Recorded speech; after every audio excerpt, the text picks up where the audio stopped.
Barka da zuwa tashar mai suna Safiyar Kannywood. Ku danna mana subscribe don samun labaran Kannywood da dumi-dumi cikin lokaci.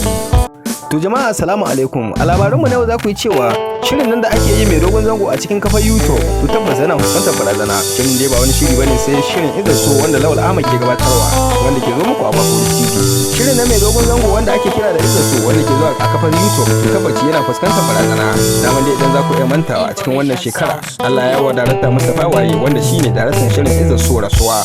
Tun lokacin da Allah ya karɓi ran daraktan Izar So tun lokacin dai shirin na Izar So ya shiga rudani inda har wasu masu kallo ke kokawa akan cewa sun rasa gano gabansa sun rasa gano bayansa. Duk da yake dai shirin Izar So shiri ne mai farin jini a arewacin Najeriya, shiri ne wanda yawa sauran sinasanai masu dogon zango fincin kau inda ya yi sama da su sosai. Yanzu dai haka shirin Izar So mutane na kokawa akan yadda yake tafiya, ganin cewa shirin yana tafiya ba tare da irin yadda sun ka saba kallon sa ba. Daman dai tun lokacin da Allah ya wa daraktan shirin rasuwa, tun lokacin dai al'umma suka shige gashi akan lamarin shirin, inda suke ganin shirin Izar So ba zai ƙara kawatarwa ba kamar yadda suka saba kallon sa, ganin cewa darakta Mustapha Waye yana iya kokari ne ko kuma iya kokarin sa wurin ganin ya burge al'umma.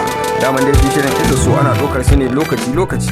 Yanzu dai da aka samu aka kammala dokar da darakta wato Mustapha Waye yayi, to sai gashi kuma an shiga rudani saboda yanzu Izar So da ake daurawa mutane da dama suna kokawa akan yadda suke ganin sa.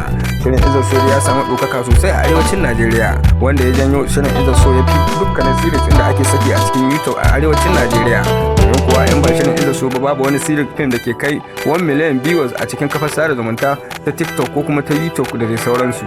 Amma dai duk da haka yanzu haka al'umma suna kokawa 100% akan rashin Mustapha Waye, kuma suna fatan Allah ya masa rahama ya gafarta masa. Yanzu haka dai halin da ake ciki shirin Izar So na fuskantar barazanar tsayawa ba don komai ko ta rashin cikakken darakta, domin kuwa sabon daraktan da anka daura yana ci gaba da dokar shirin Izar So da ta hikima da tunani ba na marigayi Allah shi gafarta. Yanzu haka dai shirin Izar So wasu ma da yawa sun daina kallon sa sakamakon irin rikici da suke ganin ya rude shirin kuma ya kauce hanya.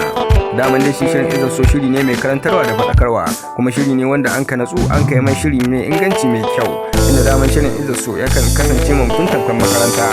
Amma dai kawo yanzu shirin Izar So na fuskantar barazanar roshewa, domin kuwa wasu mutane da dama sun fara janyewa daga kallon wannan shiri na Izar So sakamakon irin abin da ke gudana a halin yanzu cikin shirin na Izar So. Wasu na kokawa da cewa lallai shirin Izar So sakacin darakta ne ke sa shi yana fara fita cikin rayuwar al'umma, ganin cewa yanzu al'umma da dama sun daina kallon shirin Izar So ba don komai ko sai dan sun rasa gane manufar shirin na Izar So.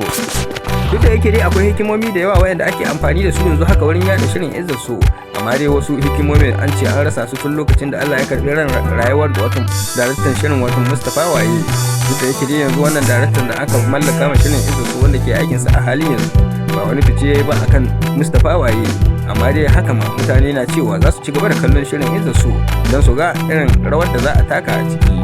Idan yau ne ka fara zuwa wannan tashar ta mai albarka, to ka danna mana subscribe sannan ka danna ƙararrawar sanarwa don ci gaba da samun shirye-shiryen mu cikin lokaci. Mun gode.